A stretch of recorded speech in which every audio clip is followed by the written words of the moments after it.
en medio de un restaurante elegante de Polanco, frente a sus papás y su hermana, mi esposo sacó unas llaves y se las entregó a ella como regalo de cumpleaños. Eran las llaves de un auto seminuevo que había comprado con nuestro ahorro para el enganche de una casa. Cuando le pregunté por qué había usado nuestro dinero sin decirme nada, Sergio me miró como si yo fuera el problema y soltó: «Tú estás en la casa todo el día, Rebeca. No necesitas un auto. Tal vez si trabajaras tendrías derecho a opinar». Me llamo Rebeca Valdés. Hasta hace poco creía que Sergio Salazar y yo estábamos construyendo una vida en serio. Llevábamos 2 años casados. Rentábamos un departamento bonito en la colonia Narvarte, en la Ciudad de México. No era grande, pero tenía buena luz. Una sala pequeña con mis plantas junto a la ventana y una cocina donde todavía me gustaba preparar la cena. Los dos trabajábamos. Yo estaba en una agencia de publicidad en Roma Norte y Sergio era jefe de ventas en una empresa de nutrición deportiva con oficinas en Santa Fe. Nos habíamos casado por sociedad conyugal y teníamos una cuenta conjunta que alimentábamos los dos. Ahí guardábamos el dinero para el enganche de una casa. El plan era simple: ahorrar lo más posible, comprar algo nuestro y después pensar en hijos. Por eso cuidábamos cada peso. No salíamos a restaurantes caros, no comprábamos cosas por impulso y compartíamos un solo auto, aunque estaba a nombre de Sergio. Entre semanas salíamos antes de las 7 para evitar lo peor del tráfico. Él me dejaba cerca de la oficina y luego seguía hacia Santa Fe, porque si nos agarraba más tarde, Insurgentes y Constituyentes podían convertirse en una trampa. En las tardes yo regresaba por mi cuenta, a veces en metro, a veces en metrobús, y si salía tarde o llovía pedía un taxi de aplicación. Lo aceptaba porque creía que los dos empujábamos hacia el mismo futuro. Todo cambió cuando Graciela, la hermana menor de Sergio, llegó desde Querétaro con sus 2 hijos. Graciela era viuda. Su esposo había muerto en un accidente de carretera 1 año antes, y desde entonces mis suegros vivían pendientes de ella. Yo entendía que había sufrido. Nadie merece una pérdida así. Por eso, cuando Sergio me dijo que sus papás querían que Graciela se quedara unos días con nosotros para no estar sola, acepté. El día que llegaron, Sergio bajó corriendo por las maletas, cargó a uno de los niños y abrazó a su hermana como si llevaran años sin verse. «¿No está increíble que estén aquí?», me dijo, subiendo una mochila enorme por las escaleras. Yo sonreí. «Sí. Va a ser bueno que pasemos tiempo juntos». Al principio me pareció tierno verlo tan atento. Jugaba con los niños, escuchaba a Graciela contarle lo difícil que había sido estar sola, le preguntaba si necesitaba algo, pero con los días esa atención cambió de forma. Ya no era solo que Sergio quisiera cuidarla. Ahora quería que yo pusiera la vida de Graciela por encima de la mía. «Rebeca, ¿puedes ayudarla con la ropa de los niños?». «Rebeca, acompáñala al supermercado. Necesita distraerse. Rebeca, prepárale algo aparte. Dice que la comida le cayó pesada». Yo llegaba de la agencia con la cabeza llena de pendientes. Pero en cuanto cruzaba la puerta parecía empezar otro turno. Cocinaba para 5, lavaba platos, recogía juguetes, limpiaba manchas, doblaba ropa de los niños y trataba de no quejarme. Una noche, después de cenar, Sergio se apoyó en el marco de la cocina mientras yo guardaba las sobras. «Rebeca, Graciela está pasando por un momento muy difícil. Tenemos que hacer que su estancia sea lo más cómoda posible. ¿No puedes ser un poco más comprensiva?». Lo miré con el trapo húmedo en la mano. «Sergio, estoy tratando, pero yo también estoy cansada. Trabajo todo el día, llego a cocinar, limpio para todos, y todavía cuido que los niños no rompan nada. También necesito descansar». Él frunció el ceño. «Graciela está sola con 2 hijos. Necesita apoyo. Deberías tener más empatía». No respondí. Miré la mesa llena de platos. Desde esa noche entendí que la visita ya no era solo una visita. Los días se hicieron semanas, y Graciela no daba señales de querer irse. Después de jornadas largas en la agencia, yo regresaba y encontraba la sala hecha un caos: cojines en el piso, migajas, juguetes debajo del sillón, vasos con jugo. Graciela casi siempre estaba en el sillón con el celular o viendo televisión. Si yo pedía ayuda, ponía cara de cansancio. Una tarde preparé pollo en salsa verde con arroz y verduras. No estaba picante, pero sí tenía sabor. Sergio probó el primer bocado y me miró como si hubiera cometido una falta. Rebeca, a Graciela no le gusta la comida con chile. ¿No puedes hacer otra cosa? Apreté los labios. Estoy haciendo lo mejor que puedo. También estoy cansada, ¿sabes? Él dejó el tenedor sobre el plato. Graciela está con los niños todo el día. También se cansa. No tiene tiempo para cocinar. Entiendo eso, pero necesito que veas lo que yo estoy cargando. No, Rebeca. Tenemos que apoyarla. Me callé para no discutir frente a todos. Sabía que cuidar niños cansa y que Graciela estaba en duelo, pero lo más pesado era que Sergio parecía incapaz de verme. Yo esperaba que todo volviera a la normalidad cuando ella regresara a Querétaro. Me repetía que era temporal, pero una noche, mientras yo tallaba los platos, Sergio soltó una frase que me dejó fría. Rebeca, tenemos que hablar. Me sequé las manos. ¿Qué pasó? Graciela está pensando en buscar trabajo aquí en la ciudad. Me quedé quieta. ¿Aquí? ¿En la Ciudad de México? Sí. Es una buena idea, ¿no? Pero hay algo que resolver. ¿Qué cosa? Creo que deberías dejar tu trabajo y encargarte de los niños y de la casa. El plato que tenía en la mano cayó dentro del fregadero con un golpe seco. ¿Qué? No puedes estar hablando en serio. Sergio se cruzó de brazos. Claro que hablo en serio. Graciela necesita trabajar, y alguien tiene que cuidar a los niños. No voy a dejar mi trabajo para cuidar a los hijos de otra persona. Eso no es justo. ¿Justo? Levantó la voz. Lo que no es justo es esperar que Graciela pueda con todo sola. Respiré hondo. Está bien. Pensemos. Si consigue trabajo aquí, ¿dónde piensa vivir? Antes de que respondiera, Graciela apareció en la entrada de la cocina. Traía una sonrisa tranquila, como si ya todo estuviera decidido. Sergio no te dijo, voy a vivir aquí, con mi hermano. Él sí me entiende, él sí me apoya. Miré a Sergio. No tuve que decir nada. Él bajó la mirada. Rebeca, ¿podemos hablarlo después? No. Lo hablamos ahora. Yo no estoy de acuerdo. Este departamento no es para 5 personas. A Sergio se le iluminó la cara, pero por eso es ideal. Nosotros ya queríamos comprar casa. Ahora tenemos más razón para hacerlo pronto. Con una casa más grande, habría espacio para todos. Sentí que el aire se me atoraba. Sergio, ese no es el punto. No puedes decidir algo así sin mí. Me cortó. Luego hablamos. Les prometí a los niños que iba a jugar con ellos. Y se fue. Me dejó en la cocina, con el fregadero lleno, las manos húmedas y la certeza de que alguien estaba moviendo mi vida sin pedirme permiso. Desde ese día, Sergio dejó de llevarme al trabajo. Siempre tenía una excusa. Hoy voy apuradísimo. Tengo que pasar por algo antes. Mejor vete en Metrobús, ¿sí? Se me hace tarde. Yo sabía que no era verdad. Lo veía reír con Graciela en la sala, revisar el celular sin prisa, pero no tenía energía para pelear desde las 7 de la mañana. Empecé a ir y venir sola todos los días. Salía antes, regresaba más tarde, gastaba más y caminaba más. Cuando llovía, la rabia pesaba tanto como la computadora.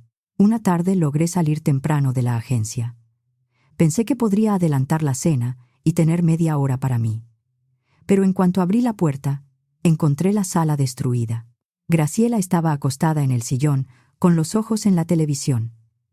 Los niños corrían como si estuvieran en un parque. Uno traía un plumón sin tapa.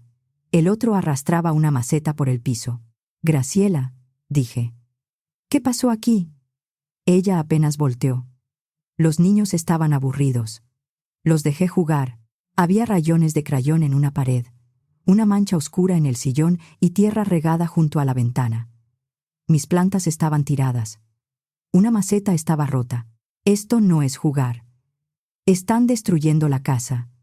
Ella se encogió de hombros. Son niños, Rebeca. Relájate. Conté hasta 10 para no gritar. Pensé que estabas buscando trabajo.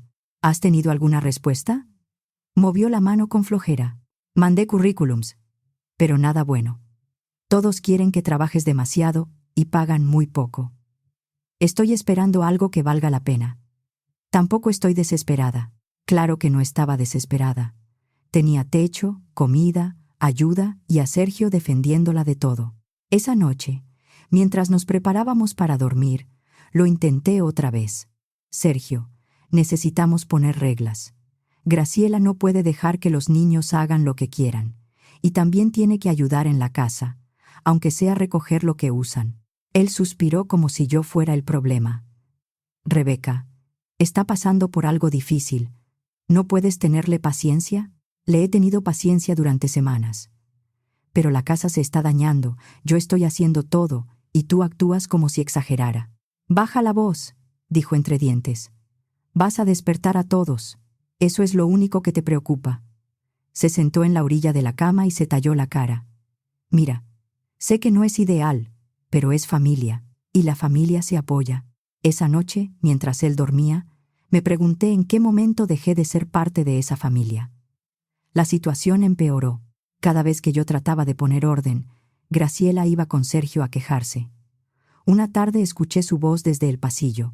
Sergio, no quiero meter problemas, pero siento que Rebeca no quiere a los niños. Les habla muy seco. Siempre les pide que recojan, que no toquen, que no corran. Son niños, ¿sabes? Me quedé quieta, esperando que Sergio dijera algo. Que me defendiera.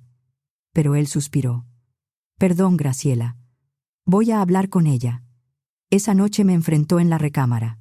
Rebeca, esto ya no puede seguir así. Estoy de acuerdo. Él ignoró mi tono. Mira este lugar. Siempre está hecho un desastre. Si no puedes mantenerlo limpio con los niños aquí, tal vez deberías tomar una decisión. ¿Qué decisión?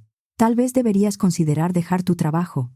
Si estuvieras en casa de tiempo completo, podrías mantener todo en orden sin presionar tanto a los niños. Solté una risa seca. Ahora pedirle a un niño que recoja sus juguetes es presionarlo. ¿Te estás escuchando? Pero él no escuchaba. Llevaba semanas empujando la misma idea y yo estaba cansada de discutir contra una pared. Entonces dije algo que lo sorprendió. ¿Sabes qué, Sergio? Está bien. ¿Quieres que deje mi trabajo? Lo dejo. Sus ojos se abrieron. ¿De verdad? Asentí. Sí. Mañana hablo a la agencia. Sergio sonrió como si hubiera ganado algo. Me abrazó fuerte, sin notar que yo estaba tiesa. Rebeca, esto es lo mejor. Ya vas a ver. Todo va a mejorar. Al día siguiente sí llamé a mi trabajo, pero no para renunciar. Hablé con mi jefa y le expliqué que tenía una situación familiar complicada. Le pedí una licencia sin goce de sueldo por 3 meses. Hacía poco había capacitado a una practicante que podía cubrir parte de mis pendientes. Rebeca, tómate el tiempo que necesites, me dijo. Pero no renuncies si no estás segura.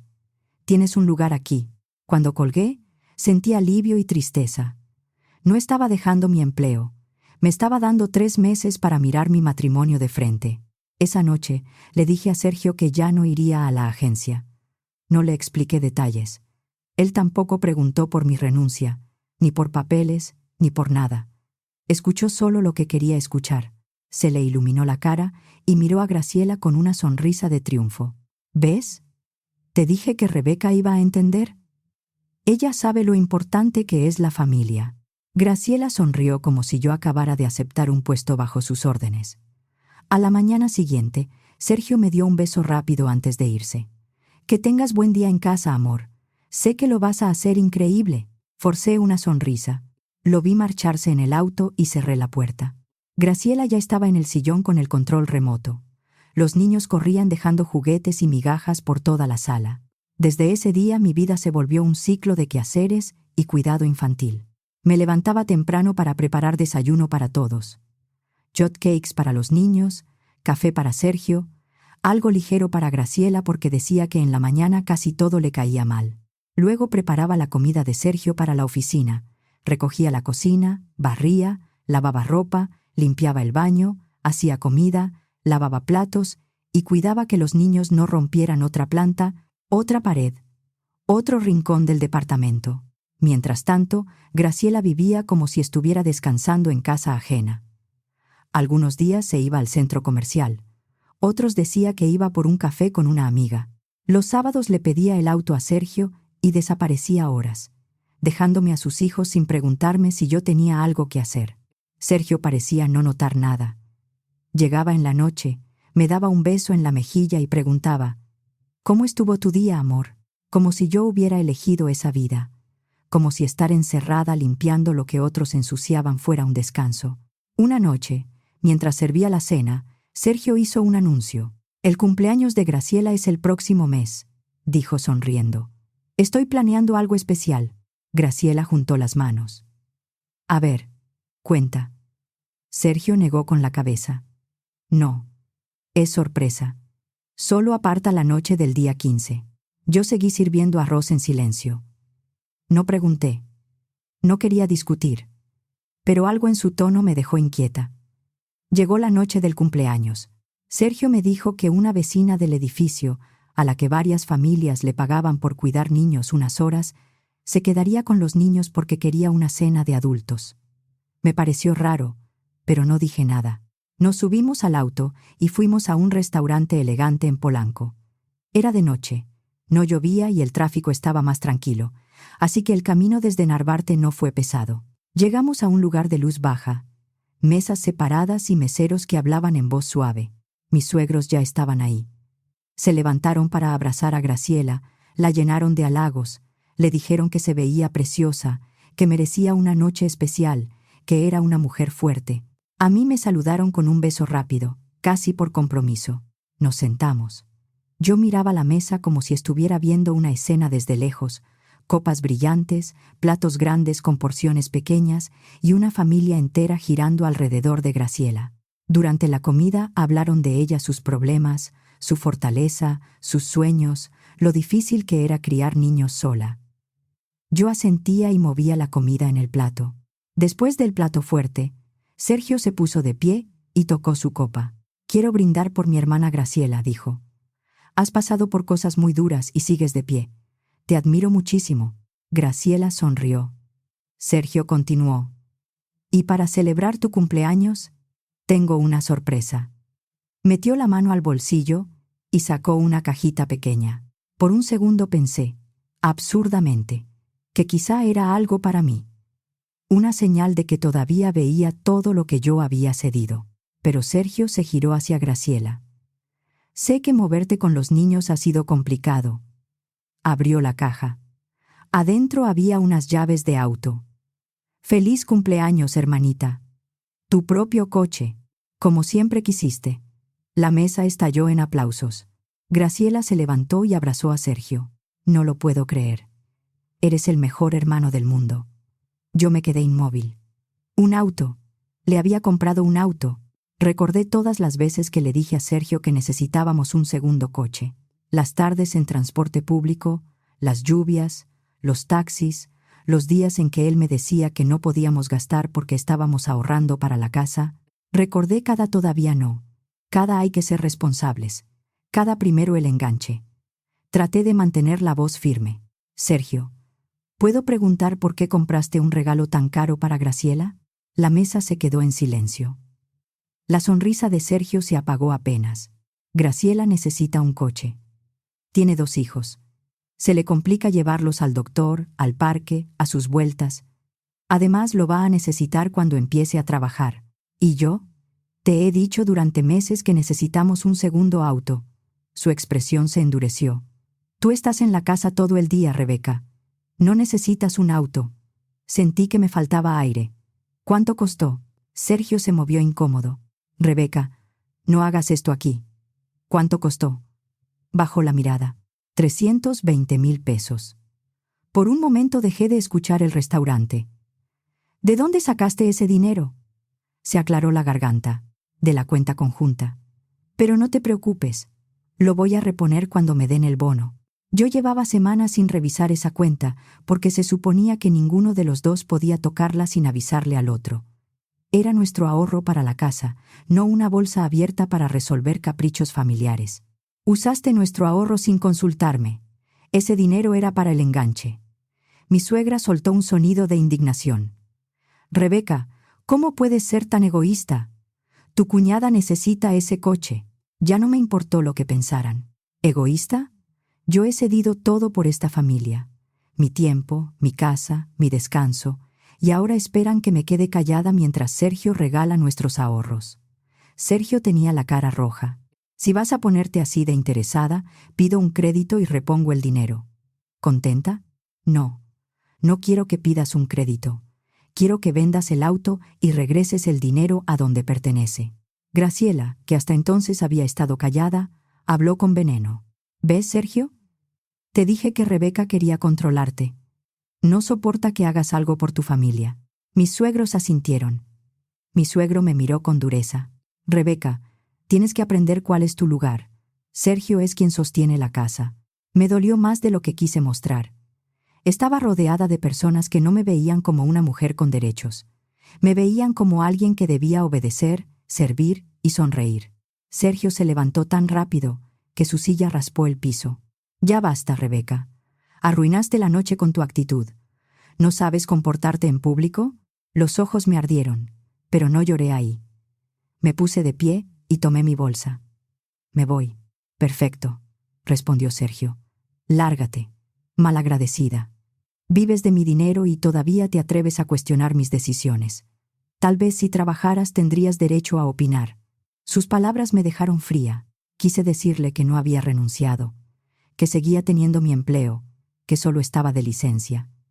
Quise decirle que no vivía de él, que durante años también había aportado, pero las palabras se me quedaron atoradas. ¿Para qué? Ya habían decidido quién era yo.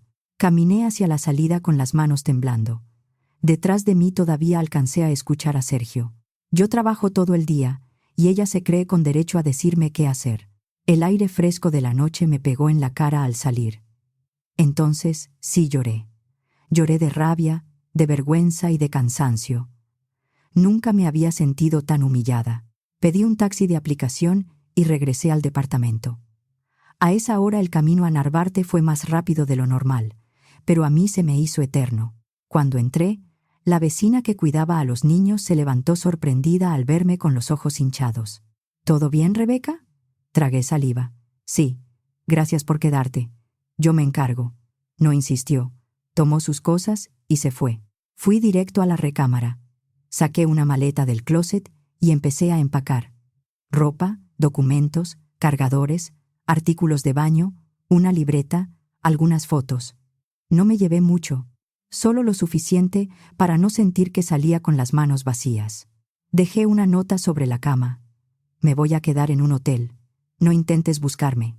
El cuarto era pequeño y frío, pero cuando cerré la puerta sentí algo que no había sentido en meses: silencio. No había gritos de niños, televisión, platos ni reclamos. Esa noche casi no dormí. Repasé la cena, las llaves, las palabras de Sergio, las caras de mis suegros, la sonrisa de Graciela. Al amanecer ya sabía lo que tenía que hacer. En cuanto abrieron los despachos, pedí cita con una abogada familiar. Una compañera de la agencia me había recomendado a la licenciada Gabriela Torres. Me recibió esa misma tarde. «Señora Valdés, cuénteme qué la trae por aquí». Y se lo conté todo: la llegada de Graciela, la presión para dejar mi trabajo, la licencia que pedí, el dinero usado sin mi consentimiento y la humillación en el restaurante. Gabriela escuchó tomando notas. No hizo gestos exagerados ni comentarios dramáticos. Eso me ayudó. Por primera vez en mucho tiempo, alguien escuchaba los hechos. Cuando terminé, dejó la pluma sobre la mesa. Hay elementos para iniciar un divorcio y revisar el dinero común. Si esa cuenta era de ambos y se usó para beneficiar a un tercero sin su autorización, podemos reclamar la parte que le corresponde. Vamos a preparar todo con estados de cuenta, mensajes y fechas. Durante los días siguientes, empecé a construir una vida nueva a pedazos. Encontré un departamento pequeño cerca de mi oficina. No tenía la luz del de Narvarte, pero era mío. Nadie dejaba juguetes en el piso. Nadie me exigía cocinar para 5. Nadie me hacía sentir culpable por sentarme a tomar café en silencio. Llamé a mi jefa y le pedí terminar mi licencia antes de tiempo. «Claro que sí», me dijo. «Te esperamos». Regresar a la agencia fue como recuperar una parte de mí. Al principio me costó concentrarme, pero poco a poco volví a mi ritmo. No quería una guerra. No buscaba venganza. Solo quería lo justo. Cuando inició el proceso, propuse una mediación con Sergio. Pensé que sería la forma menos dolorosa de cerrar todo. En la primera sesión lo miré al otro lado de la mesa. Se veía molesto. No te estoy pidiendo más de lo que corresponde, le dije. Solo quiero que regreses el dinero que usaste para el coche de Graciela. Después dividimos lo que queda en la cuenta conjunta, y cada quien sigue su camino. Sergio se burló. Ese coche fue un regalo para mi hermana. Estás exagerando todo. La mediadora intervino. Señor Salazar, hablamos de recursos compartidos. Lo importante es llegar a un acuerdo. Pero Sergio no cedió. Rebeca siempre quiere controlar todo. Ahora quiere castigar a Graciela porque no le cae bien. Hubo 3 sesiones, 3 intentos, 3 fracasos. Sergio se negó a vender el auto, a reconocer que había usado dinero de ambos y a aceptar que yo tenía derecho a reclamar. Para él, todo se reducía a lo mismo. Yo era egoísta, yo no entendía a la familia, yo estaba destruyendo el matrimonio. Al final tuvimos que ir al juzgado familiar. Los meses siguientes fueron pesados. Reuniones legales, estados de cuenta, mensajes impresos, recibos y audiencias. Sergio peleó cada paso. Me pintó como una interesada que quería quitarle a su hermana un auto que, según él, necesitaba para sobrevivir. Decía que yo había abandonado la casa, que no quería a los niños, que siempre había sido fría con su familia. Yo escuchaba esas versiones y ya no me sorprendían. La licenciada Gabriela me repetía lo mismo. No estamos aquí para ganar una discusión familiar. Estamos aquí para que se reconozca lo que pasó con el dinero común. Pasaron varios meses hasta que llegó la resolución. La jueza fue clara. Sergio había usado fondos de una cuenta conjunta para comprar un vehículo en beneficio de su hermana sin mi consentimiento, así que debía restituirme la parte que me correspondía del valor del auto. También ordenó que cubriera una parte de mis gastos legales relacionados con ese reclamo. Cuando escuché la decisión, el cuerpo se me aflojó. No era solo el dinero. Era que alguien, por fin, decía en voz alta que lo que me hicieron no estaba bien, que mi esfuerzo también contaba. Al salir del juzgado, Sergio me alcanzó en el pasillo. Tenía la cara dura. «Espero que estés feliz», dijo. «Ya conseguiste lo que querías. ¡Qué mujer tan interesada!». Lo miré con una calma que me sorprendió. «No, Sergio. Lo que quería era respeto. Pero eso nunca supiste darlo». No esperé su respuesta. Seguí caminando. En las semanas siguientes, Sergio cumplió con la resolución y me transfirió el dinero. Después, supe, por conocidos, que tuvo que pedir un préstamo para cubrirlo. No sentí culpa. Durante mucho tiempo cargué consecuencias ajenas. Esa vez no. Él había tomado sus decisiones. Yo también estaba tomando las mías. 3 meses después de que el divorcio quedó finalizado, mi vida era otra. Mi departamento seguía siendo pequeño, pero ya era mi refugio. Compré plantas nuevas y las puse en el balcón. Empecé un huerto de hierbas albahaca, romero, menta. Cada mañana, antes de ir al trabajo, salía con una taza de café y las regaba. Estaba cuidando algo mío, algo que nadie pisoteaba. Retomé amistades que había descuidado. Fui al cine una tarde de domingo sin pedir permiso ni avisar a nadie. Me compré una blusa solo porque me gustó. Empecé a dormir mejor. Una tarde de domingo alguien tocó a mi puerta. No esperaba visitas. Me acerqué con cuidado y miré por la mirilla. El corazón me dio un golpe cuando vi a Sergio del otro lado. Se veía mal desaliñado, ojeroso, nervioso. Pensé en quedarme callada y fingir que no estaba, pero pudo más la curiosidad. Abrí sin quitar la cadena. «¿Qué haces aquí?» Sergio tragó saliva. «Rebeca, ¿podemos hablar?» Lo miré unos segundos. «Pasa, pero no tengo mucho tiempo».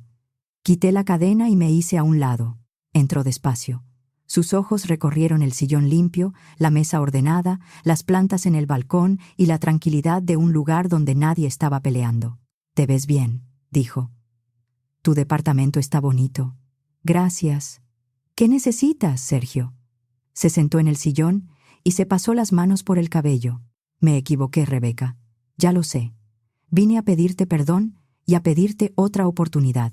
Me senté frente a él. No dije nada. Sergio bajó la mirada. «Perdí mi trabajo». La frase quedó flotando. Hubo una reestructura. Recortaron varias áreas de ventas y me tocó salir. Sigo pagando el préstamo que tuve que sacar para reponerte lo del coche de Graciela y apenas me alcanza para lo básico. Respiré hondo. Lamento escuchar eso. Él asintió, pero siguió hablando deprisa. Graciela no quiere vender el coche. Dice que es suyo, que fue un regalo. Tampoco quiere trabajar. Dice que no está lista, que los niños la necesitan, que no puede aceptar cualquier empleo. Lo escuché en silencio. Mis papás al principio la defendían en todo, pero ahora también están cansados. Ayudan cuando pueden, pero ya no pueden sostenerla como antes. Todo está peor en el departamento. Graciela no limpia, los niños están fuera de control.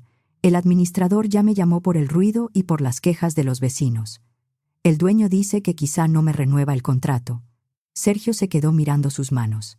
Tenías razón. Graciela no solo estaba pasando por una mala etapa, se estaba aprovechando. Y yo se lo permití. Peor todavía, te obligué a ti a cargar con eso. Meses atrás, esa frase me habría hecho llorar. Pero llegó tarde. No vacía, pero tarde. Gracias por decirlo, respondí. Levantó la mirada. Tenía los ojos rojos. Sé que no lo merezco, pero pensé que tal vez podríamos empezar de nuevo. Ahora entiendo lo que hice. Te extraño. Extraño lo que éramos. Por un momento vi los primeros meses de nuestro matrimonio, las cenas sencillas, los planes para una casa, las mañanas con café. Luego recordé todo lo demás. La cocina llena de platos mientras Sergio me pedía más comprensión. Graciela sonriendo al decir que viviría con nosotros. Mi trabajo puesto en pausa como si no importara.